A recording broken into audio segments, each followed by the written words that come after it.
नमस्कार विद्यार्थियों, बीए द्वितीय वर्ष की प्रथम प्रश्न पत्र की कक्षा में आप सभी का स्वागत है। अभी तक हम बिहारी के दोहों की व्याख्या कर रहे थे। इसी क्रम में आइए कुछ अन्य दोहों की व्याख्या हम करते हैं। तो देखिए, पहला दोहा है, लाज गहो बेकाज कत घेरी रहे घर जाही, गोरसु चाहत फिरत हो गोरसु चाहत नाही। कृष्ण ने वन में जाती हुई गोपी से गोरस के विषय में पूछा, परंतु गोपी श्री कृष्ण के स्वभाव से अच्छी तरह से परिचित है, अर्थात गोरस के बहाने वो उससे शरारत करना चाहते हैं। इसलिए वह श्री कृष्ण से कहती है, लाज गहो कि हे श्री कृष्ण, कुछ तो शर्म करो, बेकाज कत घेरी रही, बेकाज यानी व्यर्थ में ही, तुम मुझे व्यर्थ में ही क्यों घेर रहे हो। घर जाही, मैं तो अपने घर जा रही हूँ, अर्थात मैं अपने घर जा रही हूँ, तुम भी अपने घर जाओ, व्यर्थ में ही मेरा रास्ता मत रोको। गोरसु चाहत फिरत हो गोरसु चाहत नाही, क्योंकि मैं जानती हूँ, तुम्हारे स्वभाव से परिचित हूँ, तुम वास्तव में इंद्रियों का रस प्राप्त करने के लिए फिर रहे हो। गोरसु चाहत नाही, तुम्हें गोरस अर्थात दूध दही आदि की इच्छा नहीं है। भाव यह है कि तुम मेरा रास्ता रोककर मुझसे वार्तालाप या इंद्रियक रस का आनंद लेना चाहते हो। विशेष में हम कह सकते हैं कि इसमें गोरसु शब्द 2 बार आया है, इसलिए यमक अलंकार है। पहले गोरसु का अर्थ है इंद्रिय रस और दूसरे गोरसु का अर्थ है गोरस यानी दूध दही इत्यादि। इसके अतिरिक्त यहाँ पर घेरी रहे घर जाही में आपका अनुप्रास अलंकार भी देखने को मिलता है। अगला दोहा देखिए, जप माला छापे तिलक सरे न एकं काम, मन कांचे नाचे वृथा सांचे राचे राम।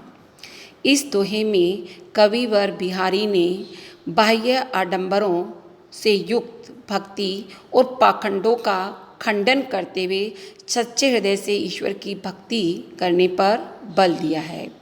तब वे कहते हैं, जप माला छापे तिलक, कि ईश्वर का नाम जपने से, माला फेरने से, छापा और शरीर पर तिलक और छापा लगाने से सरे न एकं काम, एक भी काम पूरा नहीं पड़ता। अर्थात ये सब बाह्य आडंबर है और इनसे हमें ईश्वर की भक्ति नहीं मिल सकती। मन कांचे नाचे वृथा, यदि तुम्हारा मन कच्चा है अर्थात ईश्वर की भक्ति में अनुरक्त नहीं है, तो वह व्यर्थ में ही नाचता फिरता है, अर्थात व्यर्थ में ही भटकता रहता है। सांचे राचे राम, सांचे मतलब सच्चा, परंतु जिस व्यक्ति का हृदय सच्चा है, रांचे रामू, राम यानी ईश्वर, रांचे यानी प्रसन्न होना, ईश्वर उसी पर प्रसन्न होता है। अर्थात सच्चे हृदय से ही ईश्वर की भक्ति की जा सकती है। विशेष में आप अनुप्रास अलंकार कह सकते हैं और साथ ही बाह्य आडंबरों और पाखंडों का खंडन इसमें कवि ने किया है और भक्ति के लिए सच्चे हृदय की आवश्यकता यहाँ बताई गई है। अगला दोहा देखिए, घरु घरु डोलत द्वीन वे, जनु जनु जाचतु जाय, दिए लोभ चश्मा चकनु, लघु पुनि बड़ो लखाय। यहाँ कवि बिहारी लोभी याचक वृत्ति का वर्णन करते हुए कहते हैं, घरु घरु डोलत दीन भी, कि जो लोभ याचक होता है, भिखारी जो होता है, दीन है मतलब गरीब होकर घर घर भिक्षा के लिए डोलता फिरता है। जनु जनु जाचत जाए, जनु जनु मतलब प्रत्येक व्यक्ति के पास जाकर उनके सामने याचना करता है, या कह सकते हैं कि हाथ फैला देता है। दिए लोभ चश्मा चकनु, लघु पुनि बड़ो लखाई, ऐसा लगता है कि उसके चकनु मतलब नेत्र, उसके नेत्रों पर लोभ का चश्मा चढ़ा हुआ है। यही कारण है कि कोई भी छोटा व्यक्ति भी उसे बड़ा दिखाई देता है। कहने का प्राय है कि मिलने की उम्मीद हमेशा बड़े या धनी व्यक्ति से होती है, परंतु भिखारी तो हर छोटे या गरीब इंसान को भी बड़ा समझ बैठता है, क्योंकि उसके नेत्रों पर लोभ का चश्मा चढ़ा और उनके सामने भी हाथ फैला देता है। विशेष में इसमें घरु घरु और जनु जनु में पुनरुक्ति प्रकाश अलंकार भी है और जनु जनु जाचतु जाहि में वृत्त्यनुप्रास अलंकार का सौंदर्य देखने को मिलता है। घरु घरु में चेकानुप्रास भी है। लोभ चश्मा में आपका रूपक अलंकार है, लोभ रूपी चश्मा। चश्मा चखनु में पुनः छेकानुप्रास अलंकार का प्रयोग हुआ है। इस प्रकार से इसमें अनुप्रास और रूपक अनुप्रास के विभिन्न भेद यहाँ पर प्रत्यनुप्रास भी देखने को मिलता है, छेकानुप्रास भी आप देख सकते हैं।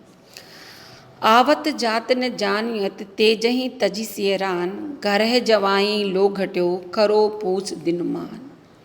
यहाँ पर कवि पोष माह के दिन के मान की तुलना घर जवाई के सम्मान से करते हुए कहते हैं खरो पूस दिन मान, कि पोष के माह में दिन का मान जो है वो घट जाता है, अर्थात दिन छोटे होते हैं और रातें लंबी होती है। परिणाम स्वरूप आवत जातु न जानियत, इनके आने और जाने का पता ही नहीं चलता। तेजहि तजि सेरान, और यह अपनी संपूर्ण उष्णता को त्याग कर ठंडे हो गए हैं। तेजहि मतलब उष्णता, सेरान यानी ठंडे हो गए हैं, अर्थात कहने का प्राय है कि पोष माह में दिन जो है वो ठंडे होते हैं, उनमें उष्णता नहीं होती। ऐसा लगता है कि घर जवाई के सम्मान के समान उनका मान भी घट गया है। कवि ने पोष माह के दिन के मान की तुलना घर जवाई के सम्मान से जो की है, इसमें उपमा अलंकार है आपका। और साथ ही इसका अभिप्राय है कि जिस प्रकार से जो जवाई दूर से आता है, जब वह ससुराल में आता है तो उसकी बड़ी आवभगत आदर सत्कार आदि किया जाता है, परंतु जो घर में ही रहता है उसका उतना आदर या सम्मान नहीं किया जाता और उसकी तरफ कोई ध्यान भी नहीं देता। तो इस प्रकार से इसमें उपमा अलंकार भी है और अनुप्रास अलंकार भी देखने को मिलता है। मैं समझो निर्धार यह जगु कांचो कांच सो, एकहि रूप अपार प्रतिबिंबत लखियतु जहाँ। यहाँ कवि का ये भक्ति परक दोहा है। इसमें कवि ने वेदांत की एको अहम बहुश्यामी उक्ति का समर्थन किया है, अर्थात एक ही ब्रह्म जो है संपूर्ण सृष्टि में परिलक्षित होता है। तो कहते हैं मोह समझो निर्धार, निर्धार मतलब निश्चय पूर्वक, मैंने निश्चय पूर्वक के समझ लिया है यह जगु कांचो कांच सो, कि यह संसार कच्चे कांच के समान है। एक ही रूप अपार प्रतिबिंबित लखियत जहाँ, जिस प्रकार से कांच में एक ही व्यक्ति के हजारों अनगिनत प्रतिबिंब दिखाई देते हैं, ठीक उसी प्रकार से इस सृष्टि में भी ब्रह्म के अपार प्रतिबिंब दिखाई देते हैं। एक ही रूप, एक ही मतलब एक ही ब्रह्म के अपार यानी अनगिनत प्रतिबिंब देखे जा सकते हैं। अर्थात वेदांत के लोग ये मानते हैं कि यह संपूर्ण सृष्टि जो है वो एकमात्र ब्रह्म की प्रतिछाया मात्र भी है। इस सृष्टि में जो कुछ भी दिखाई देता है वह सब उस परमात्मा या ब्रह्म की छाया है। पहली पंक्ति में यह जगु कांचो कांच सो में उपमा अलंकार का प्रयोग हुआ है। इस संसार की तुलना उन्होंने कच्चे कांच से की जाती है। कांच से निर्मित भवन में आपने देखा होगा कि एक ही व्यक्ति के अनेकों रूप दिखाई देते हैं, ठीक वैसे ही ये संसार भी एक कांच के समान है जिसमें एक ही ब्रह्म अपार रूपों में दिखाई पड़ता है। अगला दोहा देखिए, बड़े न हुजे गुणनु बिन बिरद बड़ाई पाई, कहत धतूरे सो कनकु गहनो घड़ो न जाई। यह दोहा कवि का नीति परक दोहा है और कवि ये कहते हैं कि बड़े न हुजे गुणन बिन, कि कोई भी मनुष्य गुणों के बिना बड़ा आदमी नहीं कहा जा सकता। बिनु बिरद बड़ाई पाए, बिरद मतलब यश, यानी व्यर्थ का ही यश या प्रशंसा प्राप्त करके वह जो है वो बड़ा आदमी नहीं कहा जा सकता। बड़ा आदमी बनने के लिए उसमें अत्यधिक गुणों का होना अनिवार्य है। इसके लिए उन्होंने आगे एक उदाहरण भी दिया है और कहा है कि जिस प्रकार से धतूरे को भी कनक कहा जाता है, लेकिन उसमें कनक जैसे गुण नहीं है। कनक यानी सोना एक बहुत मूल्यवान धातु है। धतूरे को भी कनक कहा जाता है, परंतु वह सोने की भांति मूल्यवान नहीं है। धतूरे से गहने नहीं बनाए जा सकते। गहनों घड़ों न जाई, उससे गहने नहीं बनाए सकते, जबकि सोने से गहना बनाया जाता है। अर्थात कहने का अभिप्राय है कि अगर झूठा यश प्राप्त करके मनुष्य बड़ा नहीं कर सकता, उसके लिए वैसे गुणों का होना भी अनिवार्य है। अगला देखिए, गिरते ऊंचे रसिक मन बूढ़े जहाँ हजारू, वहे सदा पशु नरन को प्रेम पयोधि प्रकारू। यहाँ पर कवि प्रेम रूपी समुद्र की महिमा का बखान करते कहते हैं, जिस प्रेम रूपी समुद्र में रसिक व्यक्तियों के पर्वत से भी ऊंचे हजारों मन डूब जाते हैं, बूढ़े मतलब डूब जाते हैं, वही सदा पशु नरन को, वही पशु नर को हमेशा एक पगारू यानी छोटे गड्ढे की भांति दिखाई देता है। अर्थात जो प्रेम रूपी समुद्र रसिक लोगों के लिए अत्यधिक बड़ा है, समुद्र की भांति विशाल है, और वे उसमें डूबकर उसका आनंद प्राप्त करते हैं, वहीं जो पशु नर अर्थात जो अरसिक मनुष्य है, जिसका मन रसिक नहीं है, वे उनके लिए वह प्रेम रूपी विशाल समुद्र भी गड्ढे की भांति संकीर्ण हो जाता है। अर्थात वो उसका आनंद नहीं उठा सकते। यहाँ पर प्रेम पयोधि में रूपक अलंकार है, प्रेम रूपी समुद्र में, साथ ही वृत्यानुप्रास अलंकार भी है, प्रेम पयोधि पगारू, और ऊपर की पंक्ति में यहाँ पर गिरी से तुलना करने के कारण उपमा अलंकार भी है। जिस दिन देखे वे कुसुम गई सुबीती बहार, अब अली रही गुलाब में अपत कंटीली डार। यह दोहा बिहारी की एक अन्योक्ति है। अन्योक्ति उसे कहते हैं जिसमें प्रस्तुत के माध्यम से अप्रस्तुत बात कही जाती है, और यह अन्योक्ति किसी वैभव नष्ट मनुष्य के प्रति या विगत यौवन स्त्री के प्रति कही गई है। विगत यौवन मतलब जिसका यौवन बीत गया है, उसको लक्षित करके कवि प्रत्यक्ष में भ्रमर को लक्षित करते कहता है, जिन दिन देखे वे कुसुम गई सुबीती बहार, की हे भ्रमर सुबीती बहार, वह बसंत ऋतु बीत गई है। बहार मतलब बसंत ऋतु की बहार बीत गई है, जबकि तुमने सुंदर और सुगंधित पुष्प देखे थे। अब अली रही गुलाब में, अब तो इस गुलाब में केवल कंटीली और पत्तोहीन डालियां ही रह गई है। अर्थात जो मनुष्य, कहने का अभिप्राय है कि जिस व्यक्ति ने प्रारंभ में बहुत अच्छे दिन देखे थे, बहुत मौज उड़ाई थी, आज वह स्थिति नहीं रही है। इसलिए मनुष्य को अपने आप को परिस्थिति के अनुरूप ढाल लेना चाहिए, अन्यथा उसे कष्ट ही उठाना पड़ता है। अगला दोहा देखिए, स्वार्थ सुकृत न श्रम वृथा, देख विहंग विचारी, बाज पराए पानी पर तू पच्छीनु न मारी। यह दोहा भी बिहारी की एक प्रसिद्ध अन्योक्ति है, और कहा जाता है कि यह दोहा कवि ने मिर्जा राजा जयसिंह के प्रति कहा था, जबकि वो शाहजहाँ के बहकावे में आकर के अपने ही हिंदू राजाओं के साथ युद्ध में संलग्न हो रहे थे, उन्हीं से युद्ध कर रहे थे।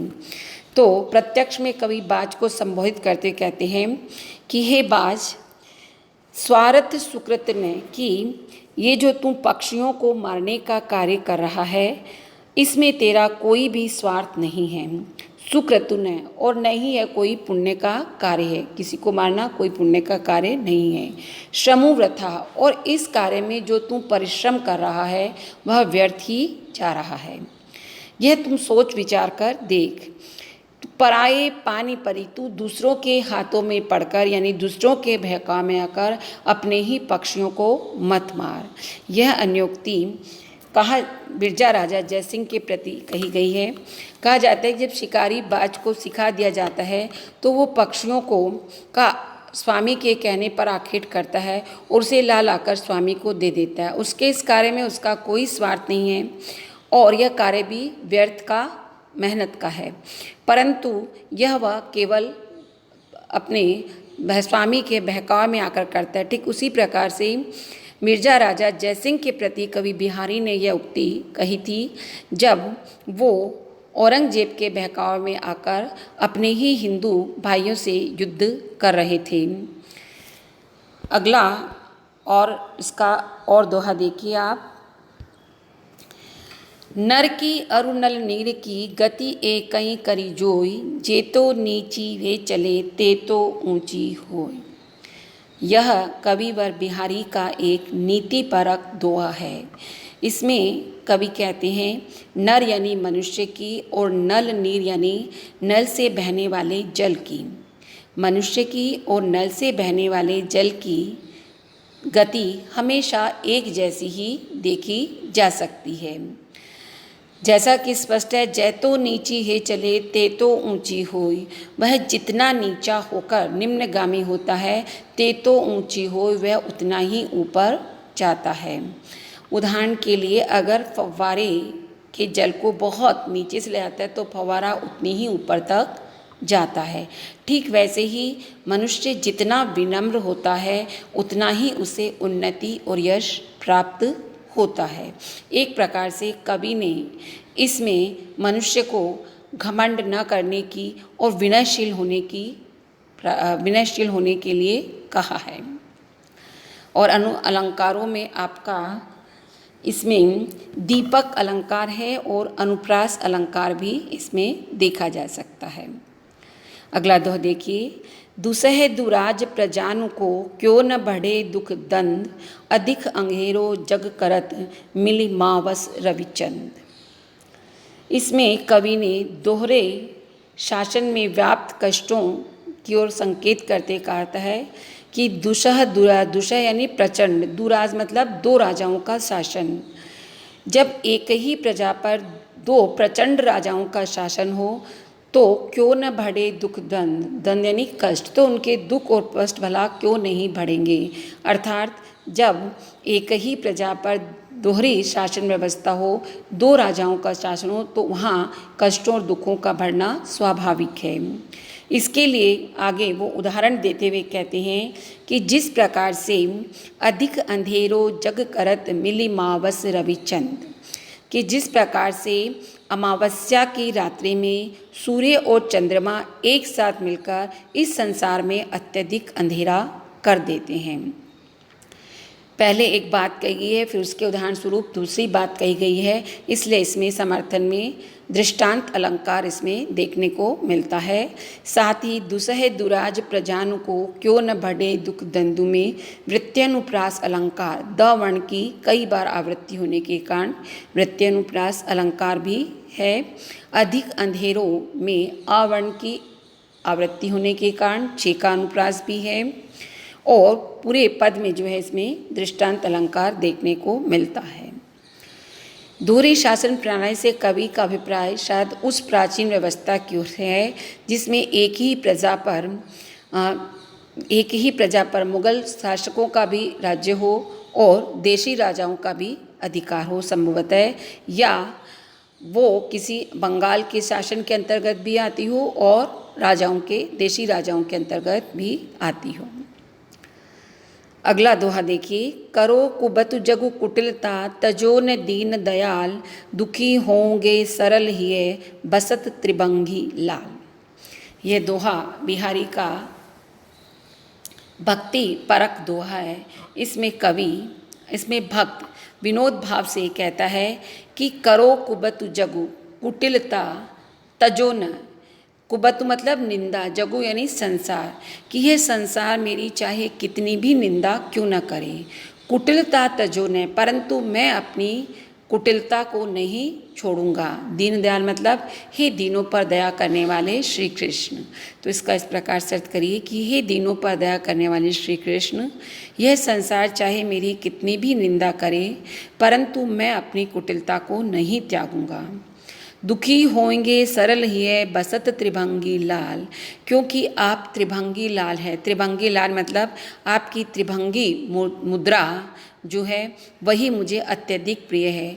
त्रिभंगी मुद्रा उस मुद्रा को कहा जाता है जब श्री कृष्ण वंशी की मधुर तान छोड़ते हैं तो उनका शरीर 3 तरफ से झुक जाता है और कहा जाता है कि वो अगर मेरा हृदय टेढ़ा रहेगा तो त्रिभंगी मुद्रा को उसमें प्रवेश करने में अत्यधिक कष्ट उठाना पड़ेगा, क्योंकि किसी भी टेढ़ी वस्तु का सरल या सीधी वस्तु के अंतर्गत आने में बहुत कष्ट उठाना पड़ सकता है। इसलिए वो कहते हैं कि मैं कुटिलता यानी टेढ़ापन रखूँगा ताकि ईश्वर की व भगवान की त्रिभंगी मुद्रा मेरे हृदय में आसानी से समा जाए और आपको भी मेरे सीधे हृदय में प्रवेश करने में कष्ट न उठाना पड़े।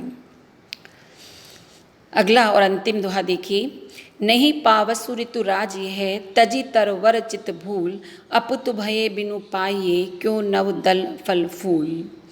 ये दोहा एक अन्योक्ति है और यह उस व्यक्ति के प्रति कही है जो कठिनता से ही प्रसन्न होने पर दान देने वाले व्यक्ति से कही है, जो दान तो देता है परंतु बहुत मुश्किल से अपमानित करके ही दान देता है। तो कहते हैं, और इसी को उन्होंने वृक्ष, बसंत और वर्षा ऋतु के माध्यम से संबोधित किया है। तो कहते हैं, नहीं पावस ऋतुराज है तजी तरवर चित भूल। तरवर यानी हे वृक्ष, यह वर्षा ऋतु नहीं है, ऋतुराज है, यह तो बसंत ऋतु है। इसलिए तुम अपने मन में यह भूल जाओ कि वर्षा ऋतु में जब वर्षा होती है तो संपूर्ण सृष्टि के वृक्ष हरे भरे हो उठते हैं, परंतु बसंत ऋतु में जब आगमन होता है तो जब बसंत ऋतु में नई कोपलें खिलती है तो उसके लिए उन्हें अपने पुराने पत्तों को छोड़ना पड़ता है। तो देखिए, अपत भये बिनु पाइये क्यों नव दल फल फूल। बसंत ऋतु में अपने नए पत्तों, फल और फूलों को तुम बिना पत्रहीन हुए नहीं पा सकते, अर्थात पुराने पत्ते जाने के पश्चात ही तुम्हें नवीन पत्ते या कोपल बसंत ऋतु में फूटती है। कहने का प्राय यह है कि अपत से अभिप्राय यहाँ पर पत्रहीन होना है और अपत से प्राय अपमानित होने पर भी है। यह उक्ति उस शासक या सम्राट के प्रति कही गई है जो बहुत मुश्किल से ही दान देता है और इसके लिए लोगों को अपमानित होने के बाद ही उन्हें दान प्राप्त होता है। धन्यवाद।